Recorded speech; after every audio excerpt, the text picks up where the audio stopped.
Hi guys, welcome to another video. Game Week 7 is finally done. As you guys know, I played my wild card.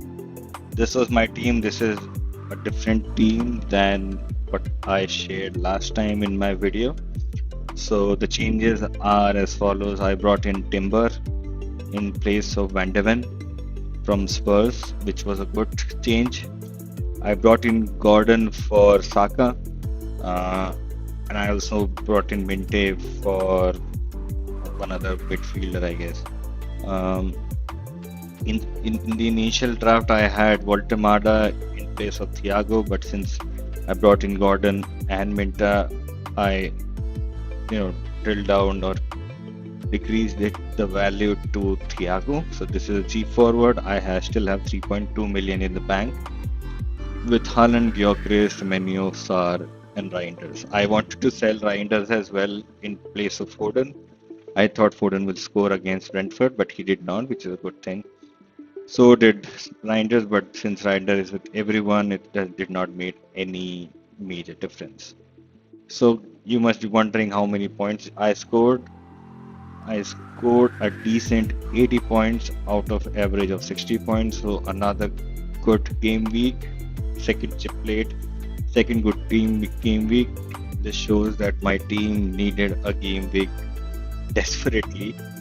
Although some of my previous players also scored, but they wouldn't have made it this far till 80 points. So another good game week. I'm back to 2.8 million. I was at 7.2 million at the end of game week 5. I am at 2.8 million now, so a great jump in the last 2 game weeks, all thanks to triple captain of Erling Haaland and then Wildcard. Picking up Timber and Gabriel really worked out for me. Arsenal kept a clean sheet against West Ham. Timber also got an assist and I think 1 bonus or 2 bonus, I guess. 2 bonus, yeah. And Gabriel got the defensive contribution and 1 bonus. So both of them gave me 20 points from 2 defenders, which was a good return.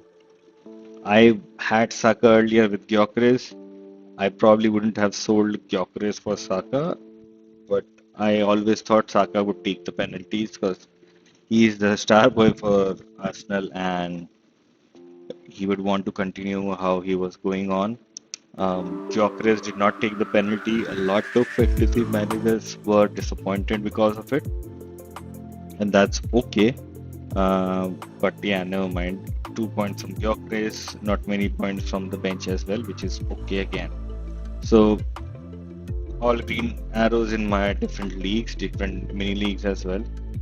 Now game week 8 is on 18th of October. It's way too far right now. Early thoughts are that I'm not looking to make any changes in my game week 8 team. This is probably my team right now. The only thing I'm considering is that I have to play bench boost or not.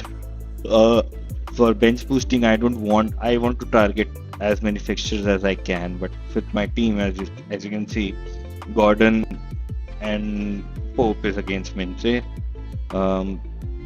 Sarr and Richards are against Semenyo and Senesi. So out of 15, 4 plus 3, 7 of my players are playing each other. So if it's a 0-0 draw, my attackers would suffer. If it's a goal fiesta, then my defenders will suffer. So it's not an ideal situation which I like, but I can still give it a thought. I don't want to use my 1 free transfer that I have. I only have 1 free transfer.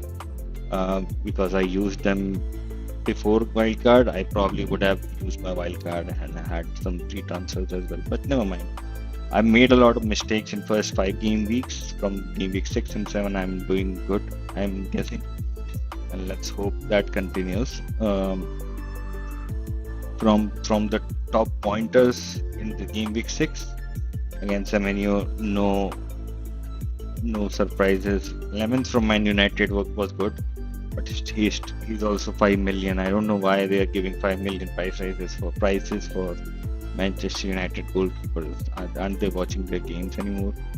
But never mind. Guardiola gave an assist and got a bonus as well. So 12 points from him.